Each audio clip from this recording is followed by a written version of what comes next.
میرے دینی بھائیوں السلام علیکم۔ اس وقت آپ وظیفہ زون دیکھ رہے ہیں۔ آج میں آپ کو قیامت کا بیان بتانے کے لیے حاضر ہوا ہوں اور بہت دل لگا کر اس کو پورا ضرور سنیے گا۔ توحید رسالت کی طرح قیامت پر بھی ایمان لانا ضروریات دین میں سے ہے۔ جو شخص قیامت کا انکار کرے وہ کھلا ہوا کافر ہے۔ ہر مسلمان کے لیے اس عقیدے پر ایمان لانا فرض عین ہے کہ ایک دن یہ زمین آسمان بلکہ کل عالم و سارا جہان فنا ہو جائے گا۔ اسی دن کا نام قیامت ہے۔ قیامت سے پہلے چند نشانیاں ظاہر ہوں گی، جن میں سے چند نشانیاں میں آپ کو اب بتا رہا ہوں۔ دنیا میں 3 جگہ آدمی زمین میں دھسا دیے جائیں گے، ایک مشرق میں، دوسرے مغرب میں، تیسرے جزیرہ عرب میں۔ علم اٹھ جائے گا، جہالت کی کثرت ہوگی، اعلانیہ زناکاری ہوگی، عورتیں بہت زیادہ ہوں گی، یہاں تک کہ ایک مرد کی سرپرستی میں 50 عورتیں ہوں گی۔ ملک عرب میں کھیتی باغ نہریں ہو جائیں گی۔ دین پر قائم رہنا اتنا ہی دشوار ہوگا جیسے مٹھی میں انگارہ لینا، یہاں تک کہ آدمی قبرستان میں جا کر تمنا کرے گا کہ کاش میں اس قبر میں ہوتا۔ لوگ علم دین پڑھیں گے مگر دین کے لیے نہیں۔ مرد اپنی عورت کا فرما بردار ہوگا، ماں باپ کی نافرمانی کرے گا۔ مسجدوں میں لوگ شور مچائیں گے، گانے بجانے کا رواج بہت زیادہ ہو جائے گا۔ اگلے لوگوں پر لعنت کریں گے اور برا کہیں گے۔ جانور آدمیوں سے کلام کریں گے۔ ذلیل لوگ جن کو تن کا کپڑا پاؤں کی جوتیاں نصیب نہ تھیں بڑے بڑے محلوں میں فخر کریں گے۔ وقت میں برکت ختم ہو جائے گی، یہاں تک کہ برس مثل مہینے کے اور مہینہ مثل ایک ہفتے کے اور ایک ہفتہ مثل ایک دن کے گزر جائے گا۔ الغرض اللہ رسول نے جتنی نشانیاں قیامت کی بتلائی ہیں سب یقیناً ظاہر ہو کر رہیں گی، یہاں تک کہ حضرت امام مہدی کا ظہور ہوگا۔ دجال نکلے گا، اس کو قتل کرنے کے لیے حضرت عیسیٰ علیہ السلام آسمان سے اتریں گے۔ یاجو و ماجو جو بہت ہی زبردست لوگ ہیں وہ نکل کر تمام زمین پر پھیل جائیں گے اور بڑے بڑے فساد اور بربادی کریں گے، پھر خدا کے قہر سے ہلاک ہو جائیں گے۔ پچھم سے آفتاب نکلے گا، قرآن مجید کے حروف اڑ جائیں گے، یہاں تک کہ روئے زمین کے تمام مسلمان مر جائیں گے اور تمام دنیا کافروں سے بھر جائے گی۔ اس طرح جب قیامت کی تمام نشانیاں ظاہر ہو چکیں گی تو اچانک خدا کے حکم سے حضرت اسرافیل علیہ السلام سور پھونکیں گے، جس سے زمین اور آسمان ٹوٹ پھوٹ کر ٹکڑے ٹکڑے ہو جائیں گے۔ بڑے چھوٹے سب پہاڑ چور چور ہو کر بکھر جائیں گے۔ تمام دریاؤں میں طوفان اٹھ کھڑا ہوگا اور زمین پھٹ جانے سے ایک دریا دوسرے دریا سے مل جائے گا۔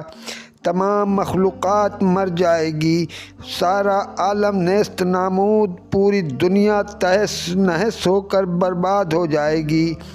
پھر ایک مدت کے بعد جب اللہ تعالیٰ کو منظور ہوگا کہ کل تمام عالم پھر پیدا ہو جائے تو دوسری بار پھر حضرت اسرافیل علیہ السلام سور پھونکیں گے، پھر سارا عالم دوبارہ پیدا ہو جائے گا۔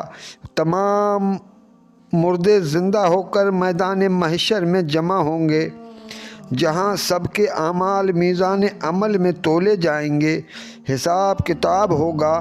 ہمارے حضور صلی اللہ تعالیٰ علیہ وسلم شفاعت فرمائیں گے اور اپنی امت کو حوض کوثر کا پانی پلائیں گے۔ نیکیوں کا نامہ اعمال دائیں ہاتھوں میں اور بدوں کا نامہ اعمال بائیں ہاتھوں میں دیا جائے گا۔ پھر یہ لوگ پل صراط پر چلائے جائیں گے۔ جن لوگوں کے اعمال اچھے ہوں گے وہ سلامتی کے ساتھ پل صراط سے پار ہو کر جنت میں پہنچ جائیں گے، اور جو بد اعمال اور گنہگار ہوں گے وہ اس پل سے دوزخ میں گر پڑیں گے۔ جہنم پیدا ہو چکی ہے، اور اس میں طرح طرح کے عذابوں کے سامان موجود ہیں۔ دوزخی لوگوں میں سے جن لوگوں کے دلوں میں ذرہ بھر بھی ایمان ہوگا، وہ اپنے گناہوں کی سزا بھگت کر پیغمبروں اور دوسرے بزرگوں کی شفاعت سے جہنم سے نکل کر جنت میں داخل ہوں گے۔ مسلمان کتنا ہی بڑا گنہگار کیوں نہ ہو، مگر وہ ہمیشہ ہمیشہ دوزخ میں نہیں رکھا جائے گا، بلکہ کچھ دنوں تک اپنے گناہوں کی سزا پا کر وہ جنت میں داخل کر دیا جائے گا۔ ہاں البتہ کفار مشرکین ہمیشہ ہمیشہ جہنم ہی میں رہیں گے اور طرح طرح کے عذابوں میں گرفتار رہیں گے، اور ان کو موت بھی نہیں آئے گی۔ جنت بھی بنائی جا چکی ہے، اس میں طرح طرح کی نعمتوں کا سارا سامان اللہ تعالیٰ نے پیدا فرما رکھا ہے۔ جنتیوں کو نہ کوئی خوف ہوگا، نہ کسی طرح کا کوئی رنج و غم ہوگا۔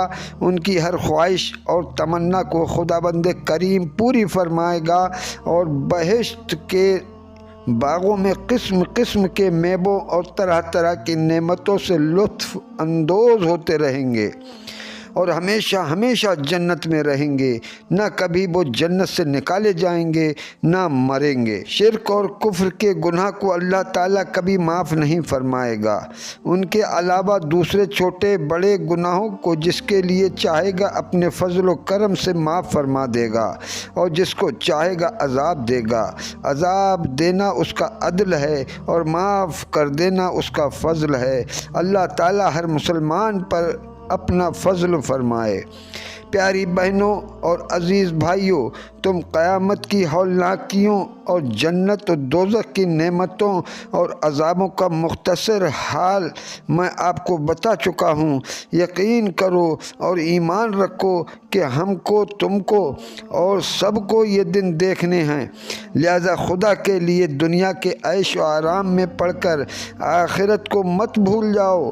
صرف خوراک، پوشاک، زیورات، مکانات، دنیاوی راحت اور آرام کے سامان ہی کی فکر میں دن رات مت رہا کرو، بلکہ آخرت کی زندگی کا بھی کچھ سامان کرو، اور زیادہ سے زیادہ اچھے اچھے اعمال اور عبادتیں کر کے آخرت کے سامان تیار کرو، اور جہنم کے عذابوں سے بچتے رہو، اور جنت کی نعمتوں کو پانے کی تدبیریں کرو۔ دنیا آنی فانی ہے، یاد رکھو کہ ایک دن بالکل ہی ناگہاں اور اچانک ملک الموت تمہارے پاس آ کر یہ فرما دیں گے کہ اے شخص، تیرے گھر میں ہزاروں من اناج رکھے ہوئے ہیں، مگر اب تو ان میں سے ایک دانہ بھی نہیں کھا سکتا۔ ٹھنڈے ٹھنڈے میٹھے میٹھے پانیوں کے مٹکے بھرے ہوئے رکھے ہیں، فریج بھرے رکھے ہیں، مگر اب تو ان پانیوں کا ایک قطرہ بھی نہیں پی سکتا۔ تیرے گھر میں ہزاروں لاکھوں روپے پڑے ہوئے ہیں، مگر اب تو ان میں سے ایک پیسہ بھی خرچ نہیں کر سکتا۔ اب تو کچھ بول بھی نہیں سکتا، اٹھ کر اب تو چل پھر بھی نہیں سکتا۔ یہ کہہ کر ایک دم ملک الموت روح قبض کرنے لگیں گے۔ اس وقت تم کچھ بھی نہ کر سکو گے۔ سوچو کہ اس وقت تمہارا کیا حال ہوگا، اور تم اس وقت کس قدر افسوس کرو گے اور پچھتاؤ گے کہ ہائے کاش میں تندرستی اور سلامتی کی حالت میں کچھ عبادتیں اور خیرات کر لیتا، مگر اب اس پچھتانے اور افسوس کرنے سے کیا فائدہ۔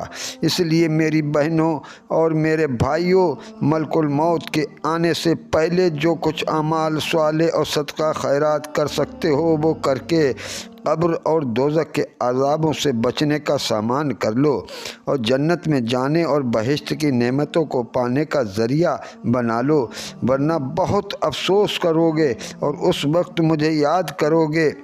ہمارا عالم دین بالکل سچ کہتا تھا، کاش ہم اس کی نصیحتوں کو مان لیتے تو ہمارا بھلا ہو جاتا۔